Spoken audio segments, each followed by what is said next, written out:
আদব এবং শিষ্টাচার না থাকার কারণে একজন মানুষ তার কথা বলার ক্ষেত্রে কোরআন তাকে কি কি আদব শিক্ষা দিয়েছে সেটা না জানার কারণে তার কথা বলা কোনো কোনো ক্ষেত্রে ভালো কথাটাও তার গুনাহে পর্যবসিত হয়, পাপে পর্যবসিত হয়।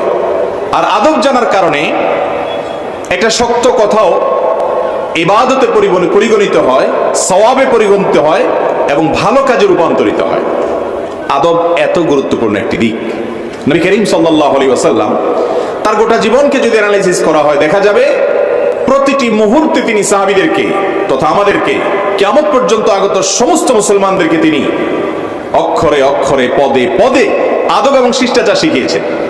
আজ আবারও বলছি, বারবার বলছি, আমাদের সমাজ থেকে আদব এবং শিষ্টাচার বলতে যে বিষয়টা ছিল, মুসলমানদের সবচেয়ে বড় গৌরবের যে ধনগুলো ছিল, সম্পদগুলো ছিল, সেগুলোর একটি ইতোমধ্যে হারিয়ে গেছে।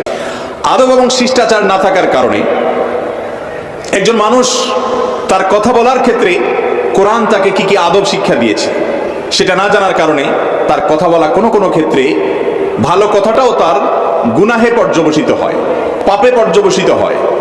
আর আদব জানার কারণে একটা শক্ত কথাও ইবাদতে পরিগণিত হয়, সওয়াবে পরিগণিত হয় এবং ভালো কাজে রূপান্তরিত হয়। আদব এত গুরুত্বপূর্ণ একটি দিক। নবী করিম সাল্লাল্লাহু আলাইহি ওয়াসাল্লাম তার গোটা জীবনকে যদি অ্যানালাইসিস করা হয়, দেখা যাবে প্রতিটি মুহূর্তে তিনি সাহাবীদেরকে তথা আমাদেরকে কিয়ামত পর্যন্ত আগত সমস্ত মুসলমানদেরকে তিনি অক্ষরে অক্ষরে পদে পদে আদব এবং শিষ্টাচার শিখিয়েছেন।